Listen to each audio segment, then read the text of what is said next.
Hello guys, welcome to RP academy.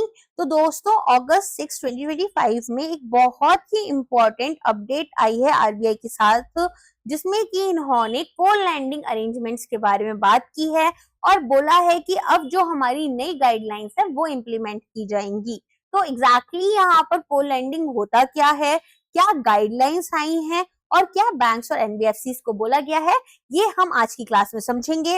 अच्छा, ये video किस किस पर्पस से इंपॉर्टेंट है? तो अगर आप गवर्नमेंट एग्जाम्स दे रहे हैं जहां पर इकोनॉमिक्स और फाइनेंस आपके सिलेबस का हिस्सा है, अगर आप बैंकिंग एग्जाम्स देना जा रहे हैं, आप आरबीआई या फिर यहाँ पर regulatory bodies, all India financial institution bodies के एग्जाम देना चाहते हो, तो आपके लिए इंपॉर्टेंट है। अलोंग विद दिस, अगर आप जेआईआईबी और सीआईआईबी का एग्जाम देते हो, ठीक है, तो एग्जैक्टली यहाँ पर क्या बोला गया है इन को लैंडिंग अरेंजमेंट्स में।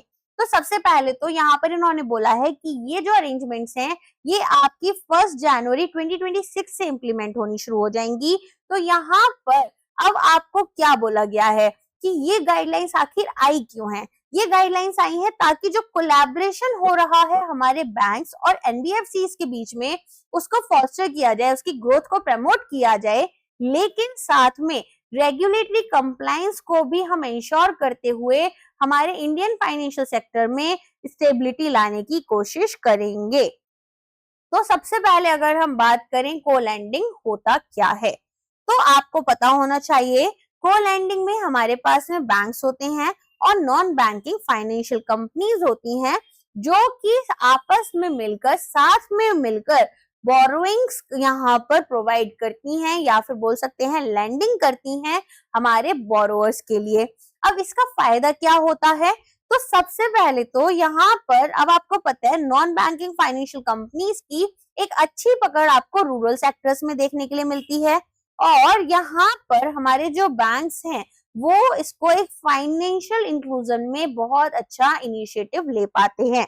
तो एक कोलैबोरेटिव अरेंजमेंट होती है जहां पर दो रेगुलेटेड एंटिटीज कौन कौन सी हैं, हमारे बैंक्स और हमारे एनबीएफसी, जिनको आरबीआई यहाँ पर रेगुलेट कर रहा है, वो जॉइंटली लोन फंड कर रही हैं। किसके लिए? बोरोवर्स के लिए। अब ये को लैंडिंग क्यों की जाती है? सबसे पहले तो अब हमें फंडिंग, अगर यहाँ पर लोन्स देने हैं किसी को, तो लोन्स देने के लिए फंड्स की जरूरत होगी। तो फंड्स यहाँ पर हम कलेक्टिवली अरेंज कर पाते हैं। फिर जब हम यहाँ पर लोन्स दे रहे हैं, स्पेशली अगर रूरल सेक्टर्स या अंडर सर्व्ड एरियाज में दे रहे हैं, तो हमें पता है रिस्क फैक्टर भी थोड़ा बड़ा है, तो वो रिस्क हमारा शेयर हो जाता है। अलोंग विद दिस यहाँ पर एक्सपर्टीज शेयर होती है, क्रेडिट एक्सेस को हम इम्प्रूव कर पाते हैं, जैसा मैंने बताया हमारे अंडर सर्व्ड सेक्टर्स में। अब आती है बात रेगुलेटरी स्कोप और एप्लीकेबिलिटी की। तो आपको पता होना चाहिए को लैंडिंग के लिए यहाँ पर सबसे जो लेटेस्ट गाइडलाइंस थी वो 2020 में आई थी, जहां पर इन्होंने प्रॉपर सर्कुलर्स बताए थे कि क्या क्या चीजें परमिसिबल हैं, प्रूडेंशियल नॉर्म्स हमारे क्या रहेंगे और किस तरीके से यहाँ पर हम को लैंडिंग अरेंजमेंट्स को कंडक्ट करेंगे। तो कौन कौन सी एप्लीकेबल एंटिटीज हैं? Commercial banks, all India financial institutions, non banking financial companies including housing finance companies. की डेफिनेशंस की बात करें तो यहाँ पर आपको बोला गया है कि को लैंडिंग अरेंजमेंट एक formal pre agreed joint funding of a loan portfolio है हमारे रेगुलेटेड एंटिटीज के बीच में। ओरिजिनेटिंग रेगुलेटेड एंटिटी कौन सी होगी? रिस्पॉन्सिबल है जो सोर्सिंग के लिए और ओरिजिनेट कर रही है लोन को। पार्टनर रेगुलेटेड एंटिटी कौन सी है? जो को लैंडिंग कर रही है along side the originating regulated entity. तो यहाँ पर जो हमारे न्यू सीएलएस हैं उनको कंप्लाई करना होगा, तो जो एग्जिस्टिंग वंस हैं वो फॉलो करेंगी प्रीवियस रेगुलेशंस को जब तक कि मैच्योरिटी नहीं आ जाती। तो अब यहाँ पर 1 जनवरी 2026 से जो भी को लैंडिंग अरेंजमेंट्स हमारी स्टार्ट हो रही हैं उनको लेटेस्ट वाली गाइडलाइंस फॉलो करनी है, और इससे पहले की जो है हमारी अरेंजमेंट्स वो 2020 की गाइडलाइंस के अकॉर्डिंग ही वर्क करेंगी। तो जनरल गाइडलाइंस सबसे पहले देख लेते हैं क्या क्या है। तो यहाँ पर क्लैरिटी और ट्रांसपेरेंसी लाई जाएगी सभी को लैंडिंग ऑपरेशंस के लिए। तो हम फेयर प्रैक्टिसेस को प्रमोट करेंगे एंड रिस्क मैनेजमेंट प्रैक्टिसेस को, यहाँ पर जो हमारा रिस्क मैनेजमेंट फ्रेमवर्क है उसे रोबस्ट बनाएंगे। तो सबसे पहले बात आती है मिनिमम रिटेंशन की। तो यहाँ बोला गया है कि जो भी रेगुलेटेड एंटिटीज हैं उनका कम से कम यहाँ पर 10% का शेयर होना चाहिए हर इंडिविजुअल लोन में। तो यहाँ पर अगर आपने 50 लोन्स दिए हैं तो यहाँ पर हर पर्टिकुलर लोन में, ठीक है, 1 2 3 हर लोन में आपको कम से कम 10% शेयर तो होना ही चाहिए। इसके बाद में इन्होंने बोला है कि जो CLA एग्रीमेंट्स हैं वो एकदम टर्म्स को अपनी स्पेसिफाई करेंगी क्लियर वे में, बोरोवर का क्या क्राइटेरिया रहेगा और रेगुलेटेड एंटिटीज आपस में किस तरह से रिस्पॉन्सिबिलिटी शेयर करेंगी वो भी क्लियरली इन्फॉर्म करना होगा। बोरोवर कम्युनिकेशन, यहाँ पर ये बोल रहे हैं कि हमें जो बोरोवर्स हैं जो हमसे लोन ले रहे हैं उनको प्रॉपरली बताना है कि कौन सी रेगुलेटेड एंटिटी का क्या रोल रहेगा, क्या रिस्पॉन्सिबिलिटीज हैं, और यहाँ पर एक सिंगल पॉइंट ऑफ कांटेक्ट के बारे में भी बताना होगा कि अगर यहाँ पर बोरोवर को कोई इश्यू आता है तो उन्हें किससे कनेक्ट करना है। अदरवाइज क्या होगा, एक एंटिटी बोलेगी दूसरे से जाकर कनेक्ट करो, दूसरा बोलेगा पहले से जाकर। तो इसलिए आपको सिंगल पॉइंट ऑफ कांटेक्ट भी बताना है और दोनों क्या चीजें हैंडल कर रहे हैं वो भी बताना होगा। नेक्स्ट आता है की फैक्ट स्टेटमेंट और हमारा प्रायोरिटी सेक्टर गाइडलाइंस जो हैं, ठीक है। तो प्रायोरिटी सेक्टर लैंडिंग के लिए जो हमें गाइडलाइंस बताई गई हैं उनको किस तरह कंप्लाई किया जाएगा। तो ये बोल रहे हैं कि जो हमारी यहाँ पर को लैंडिंग अरेंजमेंट डिटेल्स हैं वो RBI की फैक्ट स्टेटमेंट को फॉलो करेंगी। जितने भी एलिजिबल लोन्स हैं वो PSL स्टेटस को भी प्रोपोर्शनेटली ले सकते हैं। अगर आपका 10% का यहाँ पर शेयर है एक लोन में तो आप उस 10% के शेयर को अपनी PSL गाइडलाइंस के अकॉर्डिंग बता सकते हो, ठीक है। एग्जैक्टली यहाँ पर हम अंडर सर्व्ड एरियाज को ही तो कनेक्ट कर रहे हैं, तो ऐसे में तो हमारे लिए PSL गाइडलाइंस को फॉलो करना और आसान हो रहा है, इसीलिए इस बात को बोला गया है। अब आता है कि क्या इंटरेस्ट रेट चार्ज किए जाएंगे, क्या क्या फी हमारी लगेंगे और ऑपरेशनल फ्लो क्या रहेगा। तो प्राइसिंग में भी हमें ट्रांसपेरेंसी लानी है और जो हमारे ऑपरेशनल मैकेनिज्म है वो हमारी स्ट्रीमलाइन रहेंगी। इसके लिए क्या बोला गया है कि बोरोवर्स को हम एक वेटेड एवरेज रेट बताएंगे। तो यहाँ पर हर एक रेगुलेटेड एंटिटी अपने अपनी तरह से फंड्स को अरेंज करेगी, तो इनका फंडिंग शेयर क्या है उसके अकॉर्डिंग हम क्या कर रहे हैं, यहाँ पर इंटरेस्ट रेट चार्ज करेंगे बोरोवर के ऊपर। और अगर कुछ भी इंटरेस्ट रेट में चेंजेस आते हैं तो वो भी हमें बताने रहेंगे। जैसे कि हम लोग बताते हैं कि भाई बेंचमार्क से हमारे लोन रेट्स कनेक्टेड होते हैं, तो फ्यूचर में कुछ अगर चेंजेस हैं तो वो भी हमें बोरोवर को कम्युनिकेट करने हैं।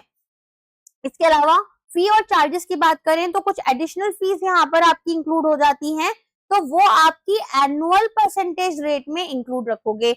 अब जैसे मान लो यहाँ पर हम 14% का इंटरेस्ट रेट चार्ज कर रहे हैं, लेकिन साथ में यहाँ पर कुछ और अमाउंट है जो हमारी फी के फॉर्म में गई, तो हमें क्या करना है की फैक्ट स्टेटमेंट में इस पूरी की पूरी फी को भी इंक्लूड कर कर बताना है कि टोटल इंटरेस्ट रेट हमारे बोरोवर के लिए क्या रहेगा। और इसको हमें डिस्क्लोज कहाँ करना था, की फैक्ट स्टेटमेंट में। फी जो है वो हमारी क्रेडिट एनहांसमेंट को इन्वॉल्व नहीं करेगी, ना ही यहाँ पर डिफॉल्ट लॉस गारंटीज को, अनलेस की परमिट किया गया है, ठीक है। नेक्स्ट आता है लोन शेयर और एस्क्रो के बारे में। तो जो हमारे पार्टनर रेगुलेटेड एंटिटी हैं वो अपने लोन शेयर को 15 दिन के अंदर अंदर बुक कर लेंगी जब यहाँ पर लोन डिसबर्स किया जा रहा है। अगर आज आपको क्या करना है, 15th को या फिर 16th को, बेटर से 16th को अमाउंट जो है वो पे करनी है हमारे बोरोवर को, तो 15 दिन पहले मतलब फर्स्ट तक हमें क्या मेंशन वो करना है, इंश्योर कि यहाँ पर हमारा जो पार्टनर रेगुलेटेड एंटिटी है इसने अपना पार्ट जो फंडिंग का है वो प्रोवाइड कर दिया है। सभी फाइनेंशियल ट्रांजेक्शंस जैसे कि डिसबर्समेंट ऑफ लोन, डिसबर्समेंट क्या होता है कि अकाउंट में ट्रांसफर करना कस्टमर के पैसे को, रीपेमेंट्स ये हमारी एक डेजिग्नेटेड एस्क्रो अकाउंट के थ्रू रहेंगी। एस्क्रो अकाउंट में क्या होता है, तो यहाँ पर हम बेसिकली एक अकाउंट खोलते हैं जो कि यहाँ पर 2 से 3 पार्टीज इन्वॉल्व होती हैं और पूरा फंड हम एक साथ नहीं निकालते हैं, रदर हम क्या करते हैं पार्ट्स में इस फंड को यहाँ से निकाल सकते हैं। कुछ अमाउंट को हम ब्लॉक कर देते हैं एक स्पेसिफिक पीरियड के लिए, तो इसको हम क्या बोलते हैं, इसको हम यहाँ पर एस्क्रो अकाउंट बोलते हैं, जो कि अपना सेपरेट होगा किसी भी मॉर्टगेज अकाउंट से। ठीक है, चलिए अब यहाँ पर बात आती है डिफॉल्ट लॉस गारंटी और एसेट क्लासिफिकेशन की। तो सबसे पहले तो एसेट क्लासिफिकेशन में एसेट क्या है, बैंक जब लोन देती है तो उस लोन पर बैंक को इंटरेस्ट मिलता है, तो एक इनकम जनरेट कर रही है। तो बैंक के लिए जो लोन्स वो दे रही है, जो लोन वो अपने कस्टमर्स को दे रही है, वो उसके लिए एक एसेट बन जाते हैं। ठीक है, तो यहाँ पर कुछ नई डायरेक्शंस प्रोवाइड की गई हैं तो हमारे डिफॉल्ट गारंटी के लिए, डिफॉल्ट लॉस गारंटी के लिए, और साथ में हमारे एसेट क्लासिफिकेशन के लिए। तो सबसे पहले तो ये क्यों लेकर आए हैं, ताकि जो क्रेडिट रिस्क है कि अगर बोरोअर डिफॉल्ट कर गया तो हमें लॉस हो सकता है ना, उसे बोलेंगे क्रेडिट रिस्क, उसको हम मैनेज कर सकें। और सो जो एसेट का क्लासिफिकेशन है कि क्या ये एक परफॉर्मिंग एसेट है या ये एक नॉन परफॉर्मिंग एसेट है, ये हम पता कर सकते हैं। तो इसको यहाँ पर हमें इंश्योर करना है अक्रॉस कोलेंडर्स। ऐसा ना हो कि एक कोलेंडर की बुक में ये डाउटफुल एसेट है और एक के में स्ट्रेस एसेट है। ठीक है, तो सबसे पहले यहाँ पर बोल रहे हैं डिफॉल्ट लॉस गारंटी के लिए। तो पहले समझते हैं डिफॉल्ट लॉस गारंटी एग्जैक्टली होता क्या है। तो मान लो यहाँ पर हमारे पास में एक बैंक है XYZ, इन्होंने एक यहाँ पर लोन देना है डिजिटल प्लेटफॉर्म के थ्रू, और वो डिजिटल प्लेटफॉर्म है ABC। अब ABC ने जब यहाँ पर अपना प्लेटफॉर्म प्रोवाइड किया है तो XYZ यहाँ पर लोन प्रोवाइडर की तरह काम करेंगे। अब ये पूरा का पूरा यहाँ पर लोन इन्होंने अगर A को दिया और A डिफॉल्ट कर गए, ठीक है, तो ये जो पूरा क्रेडिट रिस्क है, जो लॉस यहाँ पर बेयर किया जाएगा, वो ABC the lending service provider, ठीक है, ये यहाँ पर बॉन्ड करेंगे एक परसेंटेज ऑफ लोन तक, रेस्ट यहाँ पर XYZ को मिलेगा। तो इनकी पहली यहाँ पर बोल सकते हैं कि पहली जिम्मेदारी इनकी बनती है कि ये इस रिस्क को यहाँ पर हैंडल करें। तो ओरिजिनेटिंग रेगुलेटेड एंटिटी जो है वो क्या कर रहे हैं, वो आपको डिफॉल्ट लॉस गारंटी प्रोवाइड करेंगे up to 5% of loan outstanding under CLA, और ये RBI की डिजिटल लैंडिंग डायरेक्शंस के अकॉर्डिंग जाएगा। तो जो हमारा यहाँ पर ओरिजिनेटिंग रेगुलेटेड एंटिटी था, ये 5% तक लोन अमाउंट, जो मान लो यहाँ पर 50 लाख रुपए का लोन दिया गया या 5 लाख का लोन दिया गया, जिसमें से 4 लाख रुपीज तो पे कर दिए गए, अब 1 लाख रुपीज यहाँ पर आपके बच जाते हैं। तो 1 लाख का जो 5% है, ठीक है, 1 लाख का 5% कौन हमें प्रोवाइड करेगा, वो हमें प्रोवाइड किया जाएगा यहाँ पर, मतलब 5,000 रुपीज हमें कौन प्रोवाइड करेगा, ओरिजिनेटिंग RE प्रोवाइड करेगी। आगे समझ में। अच्छा, यूनिफाइड एसेट क्लासिफिकेशन, तो यहाँ पर एसेट क्लासिफिकेशन जो है वो बोरोअर लेवल पर होगा। बोरोअर लेवल पर क्या होता है, देखो मान लो A ने यहाँ पर 3 लोन्स लिए थे, ठीक, first loan, second loan, third loan, ये 2 लोन्स की तो वो टाइम पर पेमेंट कर रहे हैं, लेकिन इस लोन का इन्होंने यहाँ पर पेमेंट नहीं किया और ये आपका NPA बन गया। तो ऐसी सिचुएशन में ये जो 2 और तीसरा लोन है, चाहे इसकी पेमेंट टाइम पर आ रही है, इसको भी हम NPA बोलते हैं। तो यहाँ पर अगर A ने आपका एक लोन तो लिया था A से, ABC से लिया था, दूसरा लोन इन्होंने XYZ से लिया, और तीसरा लोन जो था वो इन्होंने यहाँ पर ABC और XYZ के को-लैंडिंग अरेंजमेंट्स के थ्रू लिया। तो ये अगर किसी भी लोन को यहाँ पर NPA कन्वर्ट कर देंगे तो बाकी तीनों लोन्स जो है यहाँ पर, तीनों ही लोन हमारे NPA बन जाएंगे। तो अगर यहाँ पर एक RE क्लासिफाई करता है एक एक्सपोजर को SMA, या फिर स्पेशल मेंशन अकाउंट होता है SMA, या फिर NPA, तो अदर को भी इसी सूट को फॉलो करना है और इंफॉर्मेशन जो है वो रियल टाइम में शेयर होगी। नेक्स्ट आते हैं, ये समझ में आ गया ना किस तरीके से बताया। देखो होता क्या है, अगर बैंक के पास में किसी एक कस्टमर ने एक या एक से ज्यादा लोन लिए हैं और वो एक लोन NPA बन गया, तो बाकी सभी लोन्स भी NPA ही माने जाते हैं। तो इसे बोलते हैं बोरोअर वाइज फैसिलिटी। तो ये बोल रहे हैं को-लैंडिंग अरेंजमेंट में कि अगर यहाँ पर 2 एंटिटीज ने मिलकर, जैसे ABC और XYZ ने मिलकर अगर लोन दिया है किसी एक पर्टिकुलर पर्सन को, फॉर एग्जाम्पल गोपीचंद मान लेते हैं, गोपीचंद को अगर यहाँ पर इन्होंने मिलकर 3 लोन्स दे रखे हैं, ठीक है, एक लोन ABC ने, एक लोन आपका XYZ ने और एक लोन इन दोनों ने मिलकर दे रखा है, तो कोई भी एक लोन अगर एनपीए बना तो बाकी भी लोन्स इनके एनपीए बन जाएंगे और इन लोगों को आपस में ये इंफॉर्मेशन रियल टाइम में शेयर करनी होगी। अब आती है बात अकाउंटेबिलिटी और ट्रांसपेरेंसी की। तो रोबस्ट रिपोर्टिंग और डिस्क्लोजर रिक्वायरमेंट्स जो हैं वो यहाँ पर हमारे लिए इंपॉर्टेंट हो जाती हैं ताकि हम रेगुलेटरी ओवरसाइट को मेंटेन करें और मार्केट कॉन्फिडेंस शो करें हमारी को लैंडिंग अरेंजमेंट्स में। तो ऑडिट्स के लिए आप देखेंगे कि जो हमारे को लैंडिंग अरेंजमेंट लोन्स हैं वो सब्जेक्टेड हैं to the internal and statutory audits. तो यहाँ पर इंटरनल ऑडिट भी होगी जैसा कि हर बैंक में होती है, और एक स्टैट्यूटरी ऑडिट होती है जहां पर हम देखते हैं कि क्या सारे रूल्स रेगुलेशंस को सही से कंप्लाई किया जा रहा है या नहीं। बिजनेस कॉन्टिन्यूटी देखा जाएगा, तो एक मैंडेटरी प्लान बनाया जाता है ताकि अनइंटरप्टेड सर्विसेज हम प्रोवाइड करें अगर हमारी CLAs भी टर्मिनेट हो जाती हैं। आज मेरी अरेंजमेंट बंद हो गई, हमारी मतलब ABC और XYZ जो है अब इनके अरेंजमेंट यहाँ पर क्लोज हो गई, बट इन्होंने कुछ लोन्स ऑलरेडी प्रोवाइड कर रखे थे, तो वहां पर तो ये और यहाँ पर सर्विस प्रोवाइड करेंगे ना, तो हमें इसका ध्यान रखना है। KYC और फेयर प्रैक्टिस, तो नो योर कस्टमर गाइडलाइंस जो है मास्टर डायरेक्शंस, उनको दोनों ही रेगुलेटेड एंटिटीज को अच्छे से फॉलो करना है, और यहाँ पर जो पार्टनर रेगुलेटेड एंटिटी है वो रिलाई कर सकती है ओरिजिनेटेड रेगुलेटेड एंटिटी के कस्टमर आइडेंटिफिकेशन पर, लेकिन फेयर प्रैक्टिस कोड को दोनों को फॉलो करना है, अडेयर करना है। फिर आता है आपका CIC रिपोर्टिंग। तो जो क्रेडिट इंफॉर्मेशन कंपनीज हैं जो हमें क्रेडिट रेटिंग प्रोवाइड करती हैं, क्रेडिट स्कोर्स प्रोवाइड करते हैं, तो यहाँ पर हर एक रेगुलेटेड एंटिटी को अपना शेयर बताना होगा लोन का कि भाई कितना शेयर ऑफ लोन अकाउंट्स इनका है हमारी CICs को। नेक्स्ट आता है डिस्क्लोजर एंड ट्रांसपेरेंसी। तो ये आपका पब्लिक फेसिंग रिक्वायरमेंट्स के अंदर है। तो रेगुलेटेड एंटिटीज को मैंडेट किया गया है कि आप कॉम्प्रिहेंसिव पब्लिक डिस्क्लोजर्स प्रोवाइड करोगे अपनी को लैंडिंग अरेंजमेंट्स के रिगार्डिंग। तो यहाँ पर ट्रांसपेरेंसी हमें मेंटेन करनी है फॉर ऑल स्टेक होल्डर्स। तो वेबसाइट डिस्क्लोजर, रेगुलेटेड एंटिटीज को लिस्ट बतानी है कि क्या क्या को लैंडिंग अरेंजमेंट्स उनकी एक्टिव हैं। फाइनेंशियल स्टेटमेंट्स में, फाइनेंशियल स्टेटमेंट्स क्या है, balance sheet, profit and loss account और आपके कैश फ्लो अकाउंट। तो यहाँ पर क्वार्टरली और एनुअल फाइनेंशियल स्टेटमेंट्स जो हम प्रोवाइड कर रहे हैं उसमें नोट्स टू अकाउंट्स होते हैं। नोट्स टू अकाउंट में हम क्या करते हैं, इंपॉर्टेंट इंफॉर्मेशन को डिस्क्लोज करते हैं जो हम यहाँ पर प्रोवाइड नहीं कर सकते, तो एस्टेरिस्क लगाकर नोट्स टू अकाउंट के अंदर वो सारी इंफॉर्मेशन को डिटेल में दिया जाता है। तो हमें क्वांटम बताना है, क्वांटम मतलब क्वांटिटी बतानी है कि कितना अमाउंट तक हमारा लोन गया है और क्या इंटरेस्ट रेट्स हमारे लग रहे हैं वेटेड एवरेज, और फी क्या क्या चार्जेस की हैं या फिर हमने क्या फी को पे किया है, और ब्रॉड सेक्टर्स क्या है इन CLA लोन्स के।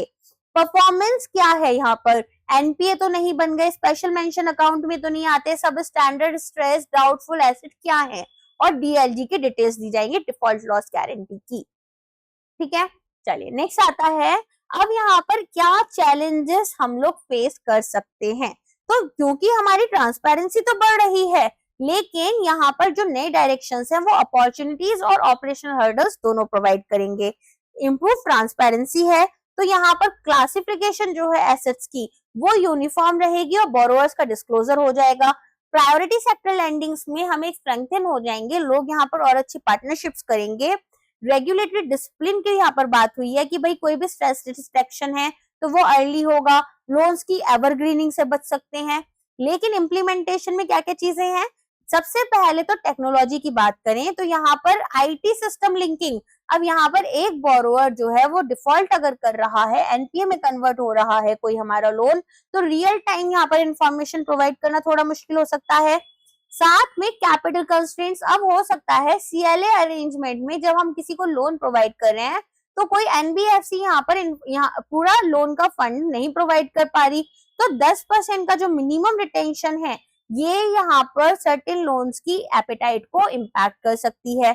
ऑपरेशनल कोऑर्डिनेशन की बात करें तो यहाँ पर प्रोसेसेस जो हैं वो हमारे डाइवर्स इंस्टीट्यूशंस के बीच में अलाइन करना थोड़ा मुश्किल होगा क्योंकि सबके अलग अलग ऑपरेशंस और परफॉर्मेंस होती है। अगर हम वे अहेड की बात करें तो ये क्लियर पाथ हमारे लिए लेकर आता है, एक रेगुलेटेड और ट्रांसपेरेंट फाइनेंशियल इकोसिस्टम प्रोवाइड करेगा। ग्रेजुअल फेज इन है, अभी इतना जल्दी हमारे पास में 4 महीने बचे हुए हैं टोटल। अगर इम्प्लीमेंटेशन की बात आए तो इसीलिए हम फेज इंक्रीज कर रहे हैं कैपिटल रिटेंशन का, तो हमारे स्मॉल प्लेयर्स के लिए ये हेल्पफुल रहेगा और लिक्विडिटी शॉक से बचा सकता है। रेगुलर ऑडिट्स, जैसा हमने देखा इंटरनल ऑडिट्स हो रही हैं, स्टैट्यूटरी ऑडिट्स हो रही हैं, तो हम कॉन्टिन्यूस कंप्लायंस कर रहे हैं एसेट क्लासिफिकेशन, डीएलजी कैप्स और रिटेंशन नॉर्म्स का। स्टेक होल्डर फोरम्स की बात करें तो आरबीआई जो है, ठीक है, वो यहाँ पर आपके लिए एक ऐसे वर्किंग ग्रुप्स को लेकर आ रहा है, एस्टैब्लिश कर रहा है, जो ऑपरेशनल इश्यूज को क्विकली रिजॉल्व कर पाए और आसानी से ट्रांजिशन हो जाए। ठीक है, चलिए आज के लिए बस इतना ही है। आई होप आपको ये वीडियो अच्छे से समझ आया होगा सभी कॉन्सेप्ट। अगर आपको सारी चीजें अच्छे से समझ में आई हैं तो वीडियो को लाइक करना, शेयर करना और सब्सक्राइब करना मत भूलना। इसके अलावा गाइस यहाँ पर मैं आप लोगों के लिए अलग अलग कोर्सेज, जैसे कि आपके जैप कैब हो गए, आपका आरबीआई हो गया, सेबी, सिडबी, ठीक है, इन सब के लिए अलग अलग लेक्चर्स लाती रहती हूँ। तो आप प्लेलिस्ट सेक्शन अगर ओपन करेंगे तो वहां पर आपको ये सभी लेक्चर्स मिल जाएंगे एंड यहाँ से आप पढ़ सकते हैं। अपन यहाँ पर आपको पेड कंटेंट लेवल का क्लासेस फ्री में प्रोवाइड करते हैं, तो ये आपके लिए डेफिनेटली हेल्पफुल रहेंगे। इसके अलावा अगर आपने अभी तक हमारा टेलीग्राम चैनल ज्वाइन नहीं किया है तो हमारे टेलीग्राम का डिस्क्रिप्शन आपको लिंक में मिल जाएगा, या फिर आप टेलीग्राम पर जाकर सर्च कर सकते हैं आरपीए एकेडमी और हमारे चैनल को ज्वाइन कर सकते हैं। चलिए आज के लिए बस इतना ही है, अब हमारी मुलाकात होगी हमारे नेक्स्ट लेक्चर में। Thank you so much.